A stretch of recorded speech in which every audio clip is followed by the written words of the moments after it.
At this point in time, I've elected not to reproduce the dry electrolytic condenser paper box that you see here. Again, it's painted with a silver or metallic paint to look more like aluminum, but it's actually cardboard. So I will put it off to the side though and keep it, and I'll just go ahead and scan these labels and stuff for future reference. And if I do change my mind, I'll place the capacitors in a box like this or similar in the future. For now, I'm going to go ahead and just use my terminal strips, kind of a BAU practice, and place the electrolytics underneath.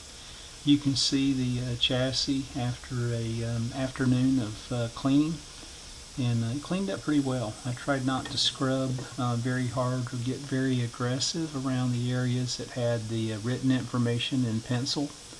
A couple locations I did have to retrace, but not in this area, so you can still see the 1936 date stamp here, along with someone's signature. And the same thing for here as well. This maybe is possibly the model number itself here on the back. So very light cleaning here, but I wanted to preserve all that information. Same thing for the tube numbers as well that were written in on the top side of the chassis here. So not a lot of rust to remove, and it cleaned up pretty good. I was able to get the surface rust off the choke as well, with the exception, looks like I've got a little already reforming right here on this area that I'll knock off. I haven't put any rust inhibitor on here yet, but I do plan to do so just to minimize some of the surface rust coming back. Also work down in this area as well. I think today I'm going to go ahead and take some time here to go ahead and document some of these unknown values of capacitors, and just go ahead and swap these out real quick and take a look at what's in there today and compare that to some other schematics to see if the values are very close. And go ahead and get the electrolytics put in as well, and get in a position here to fire this thing up, even on a temporary basis. I'll spend some additional documentation. We'll look at the heater string. We'll have to reduce the overall voltage on the line voltage, of course, coming in, because this particular set used one of the resistive line cords known as curtain burners back in the day. So I'll probably just use a diode and power resistor to reduce the voltage. I already have the diodes in stock, and I think I've got the correct value resistor, just doing the math real quick. But I'll play around with that, and then we'll look for a final solution. Capacitors also can be used, but since I already have the diodes and power resistors, I'll probably just go that route. When I left off in the last video, I was talking about the unique radio with 2 rectifier tubes, and listen, I really appreciate everyone's feedback again that provided information itself on the radio and design. Best I can tell, the radio is a Majestic international radio, and more to come on that in a bit. But you can see my diagram here. Not the neatest thing in the world, but I have double and triple checked everything, and all my tie-in points match the underneath side of the chassis. And I've been able to go in and document all of the component values as well, that being the resistors and capacitors, and check the choke, check the volume potentiometer again, which is used in the RF section. Check the variable tuning condenser, and I checked both coils, the antenna coil, which resides on top, and the interstage coil underneath, and everything appears to be in good operating condition based on what I can tell.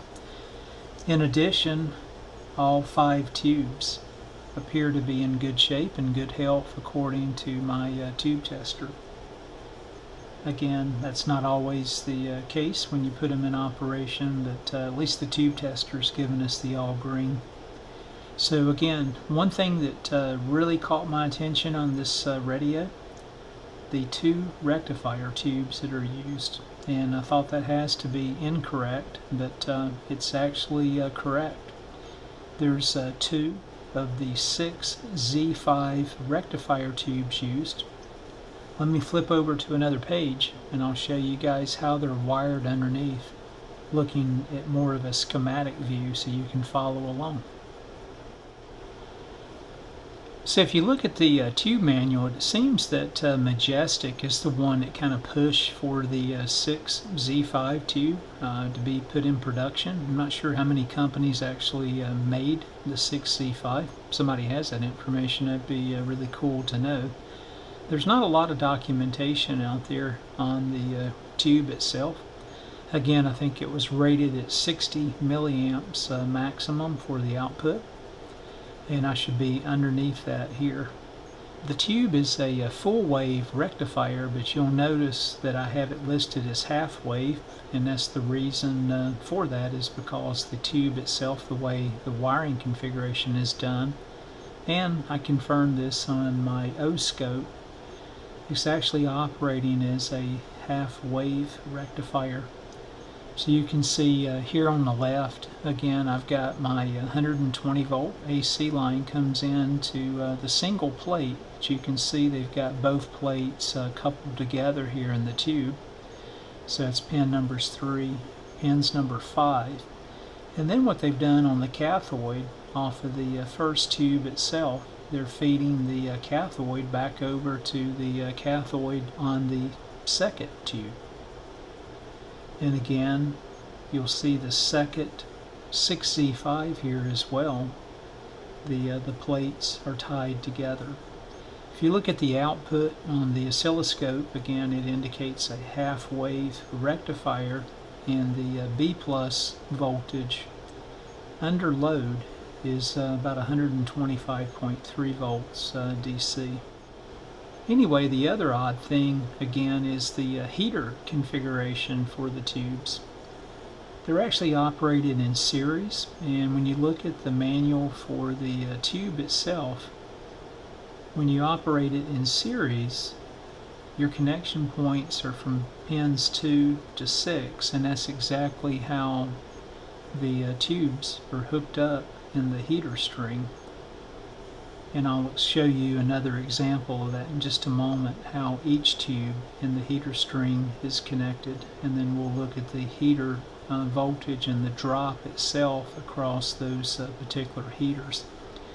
Now the other oddball thing is, if you look at the tube manual, these tubes operate at 0.4 amps or 400 milliamps at 12.6 volts when they're in series here with the two heaters.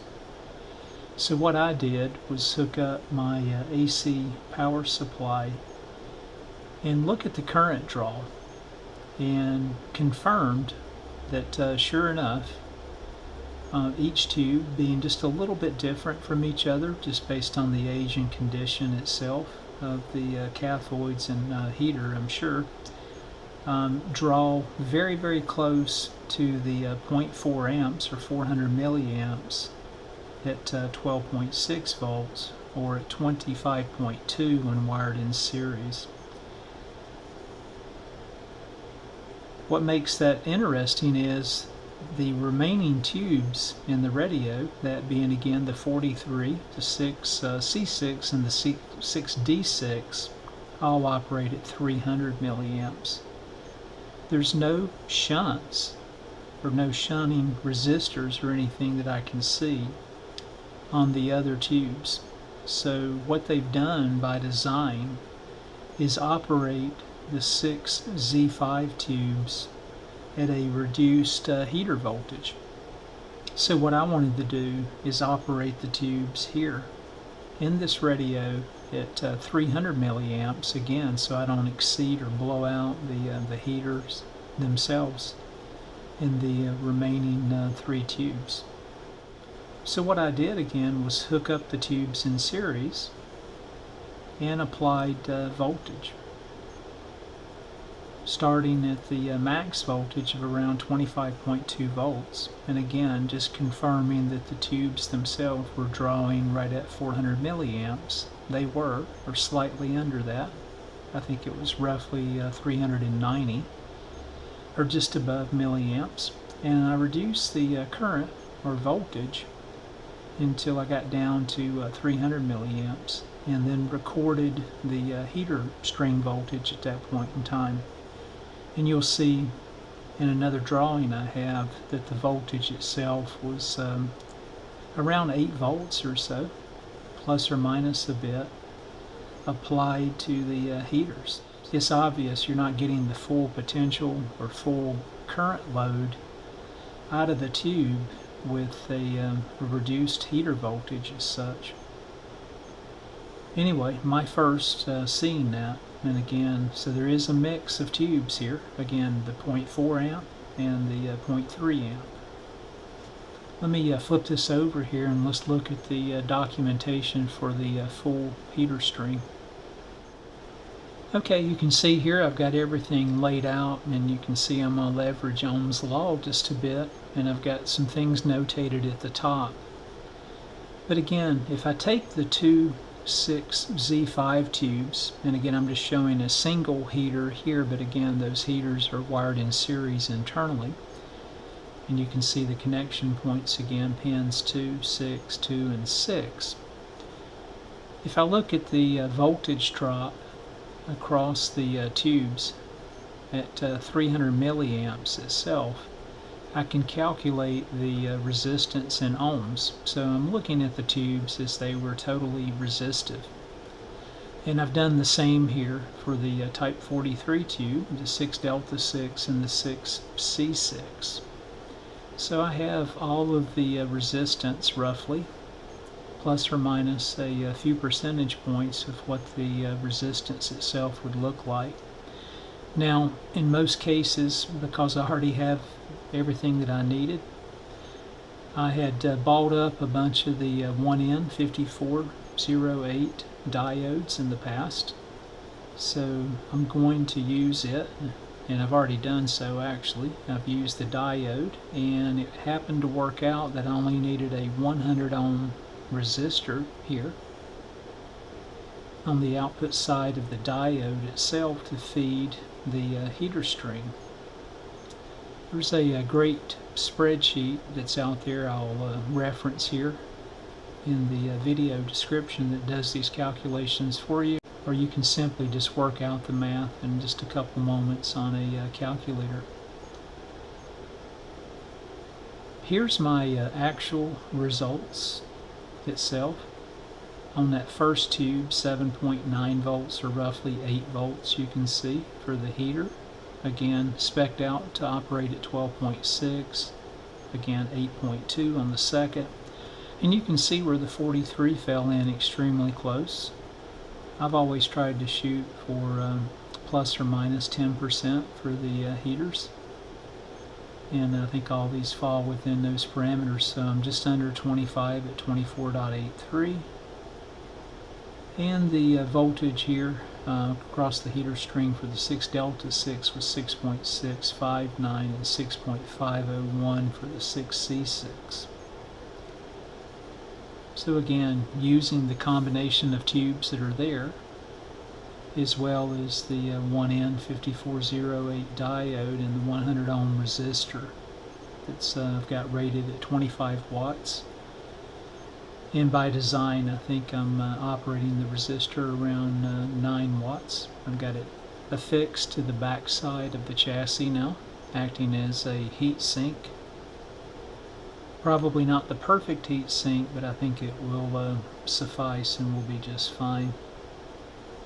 Again, if I were to elect to just use a resistor to drop the voltage in lieu of using the diode itself approach here, I would have needed a 217 ohm power resistor, of course at a higher wattage, just under 20 watts itself. Anyway, I wanted to share that. Now, something else that's really odd in my mind are the pilot lamps themselves. So I want you guys to look at this and then weigh in. I love your feedback. Here's the calculated voltages at this lamp, and it matches within a couple tenths of a volt now. 54.6. So I'll show in just a minute. I've got a 120 volt lamp in the radio here just out of view. And then when you look at the second lamp, which is facing on the right side over here again, which I'll show in just a moment, I should have right at 37 to 38 volts. And that's obvious now. So when I power up the radio itself, you've got a brighter bulb here, and not quite as bright here on this side. But I've double and triple checked myself, and the calculated voltage, again looking at the resistance and the voltage loss through the diode itself. Again, this diode is about 0.7 volts pass through for every volt. So you can see I've got a voltage drop across the diode of about 35.5 volts, and then the 100 ohm resistor 29.9 volts. So it's kind of odd, and I'm not sure again if that was just by design to have one pilot lamp that would light up brighter than the second. I'm thinking about putting a 75 volt lamp in. They actually make those. I'm not sure if they did back in the day or not, and that would be operating, you know, at about half the voltage, so at least the illumination of the pilot lamps would be somewhat equal. And again, I'll have to just check into that more. I haven't tried to work out the math itself to see if that would create any additional problems here with voltage drop here between this point and this point. But anyway, what an oddball. Seems crazy to me to operate two 6Z5 rectifiers. And again, that's the way they're wired in, pins 2 to 6, using both heaters in series. So a total of 4 heaters between both tubes, with, again, pins 1, no connection points. And again, I kept the current right at 300 milliamps, plus or minus a bit. And you can see my voltage across the 300 milliamp tubes are spot on where they need to be, at around 120 to 121 volts AC in, again using the diode and the dropping resistor. So I thought I would share that with you guys. If you have any input again on this dial lamp here, 38 volts, let me know.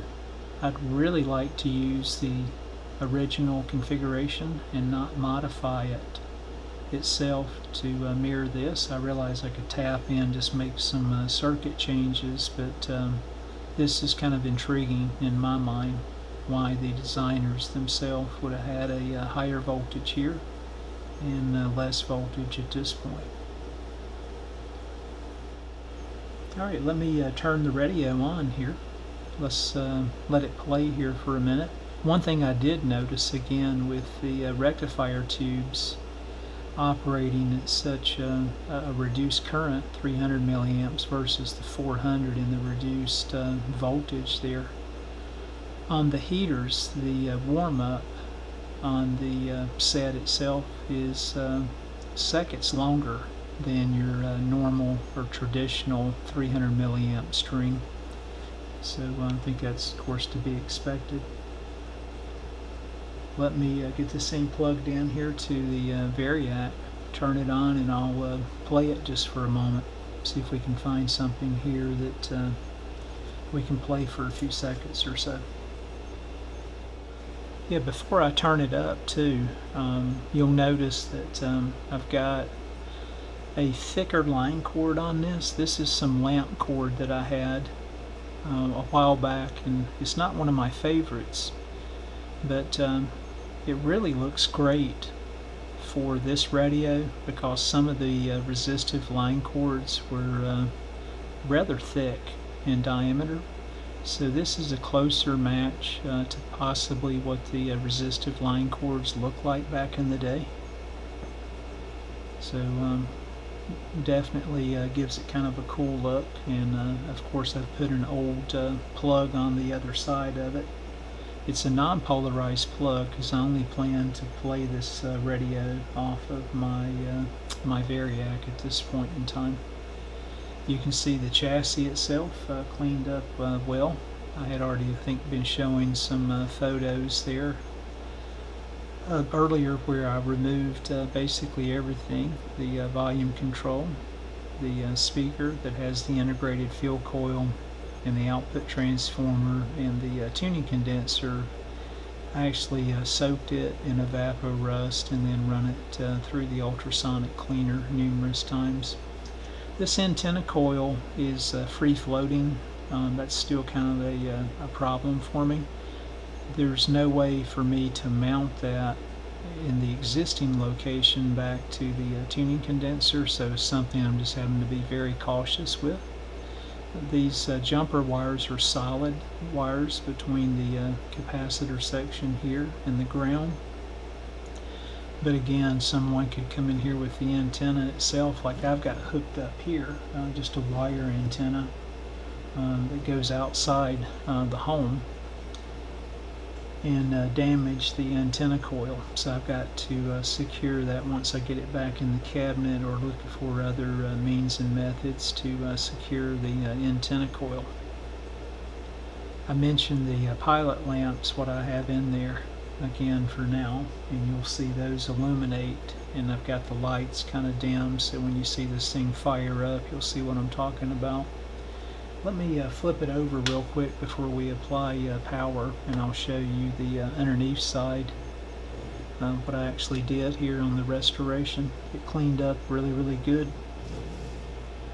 I did go ahead and put a fuse here, and for my line input voltage, and again I've got a 1/2 amp fuse in there. The radio draws about 0.37 amps, I think, under full load at 120 volts. Again, to recap this thing and put new resistors in only took just a couple hours. There really wasn't a lot to it. More of it was doing some de-rusting underneath the chassis and on top. But you can see I've got new caps in. I replaced every component with the exclusion of 2 resistors here, which were well within, I think one was in 10% and the other one was nearing 20%, so I just left those for now. Again, I elected to not go back and replace that electrolytic can or try to recreate that paper can.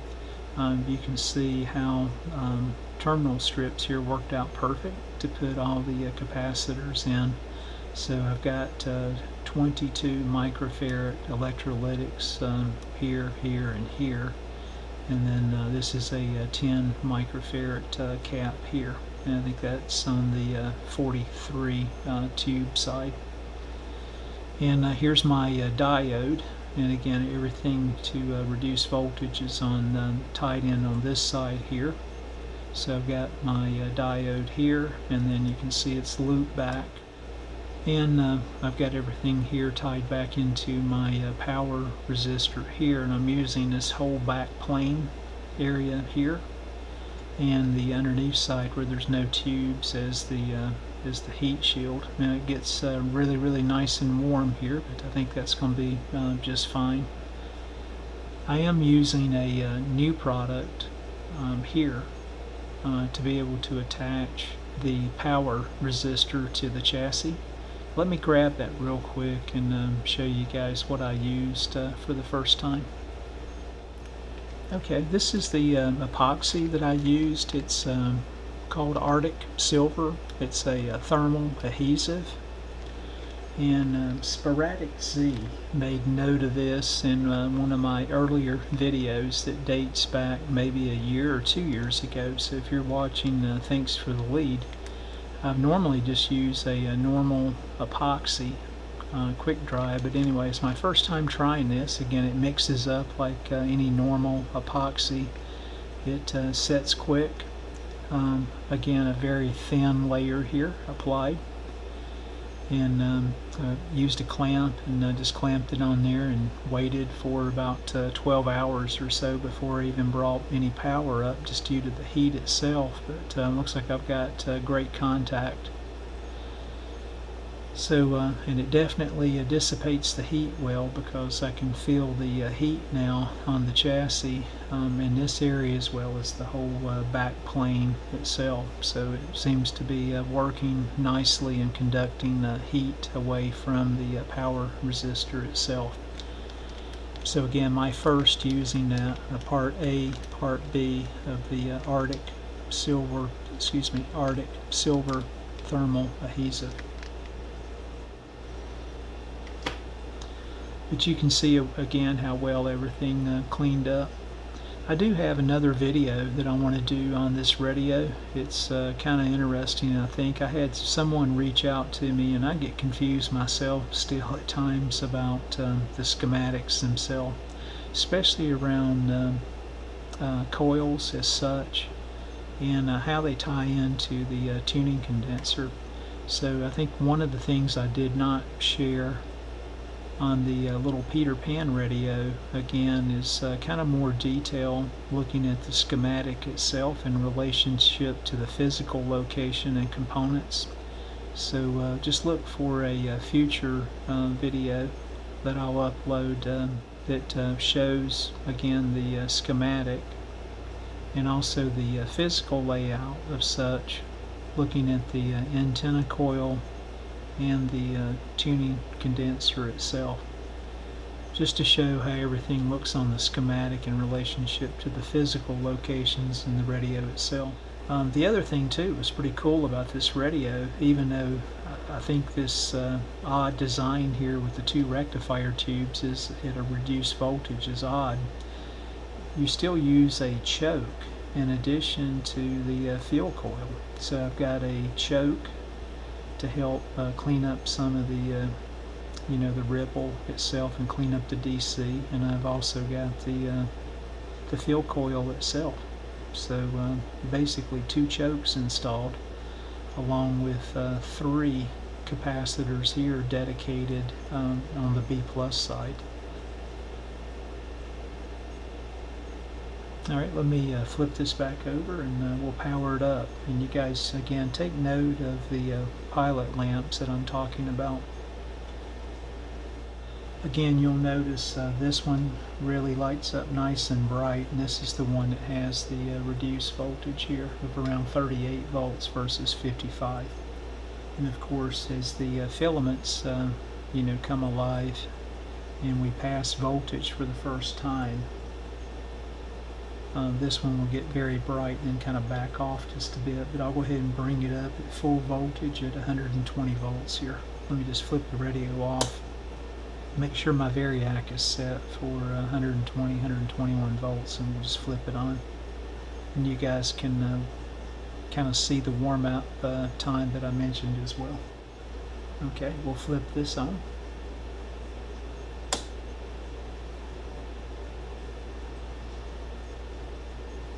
Let me kill the light here.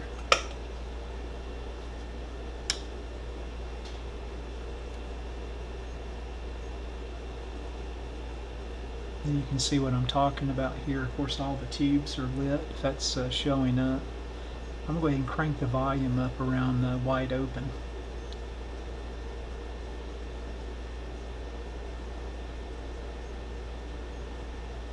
I know we got the air conditioner running back, but I think you can tell how long it takes us to warm up.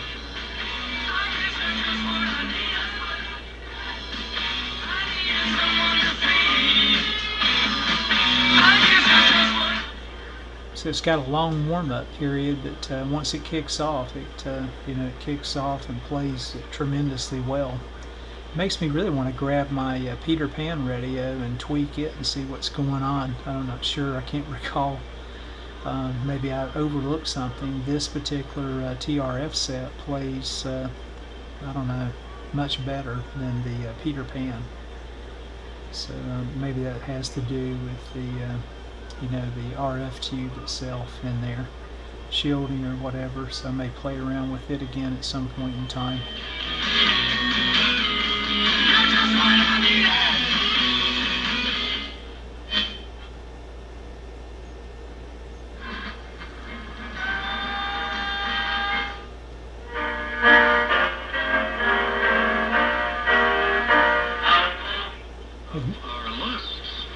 the inward sense as well as the El país. Ahora somos Hola News. Nuevo diseño. Again, no AGCs on these radios, so you have to just work the volume control and the tuning condenser at the same time. Connor knows it. I'm just saying. If the equalizers were allowed, could you imagine how wild that would be? Could you imagine how wild that would be? Let's get a phone call in here. Let's go to Virginia. Luke in Virginia. Nice to have you. So you guys weigh in. Let me know what you think on the pilot lamp configuration. You know, while we've got that oddball tapped in just on the input side of that 43 tube. So guys, I appreciate you watching again. Look for another video soon that I'll show more about the tuning condenser itself. This is a two-section tuning condenser, as well as you know, the antenna coil and that interstage coil underneath. Anyway, I'll probably do a little more work here on this lead dressing here, and again, probably look for a better way to secure this coil, or at least the antenna lead once I get it back in the cabinet. But this thing is a really good player, even with the oddball reduced voltage here across the two 6Z5 rectifiers.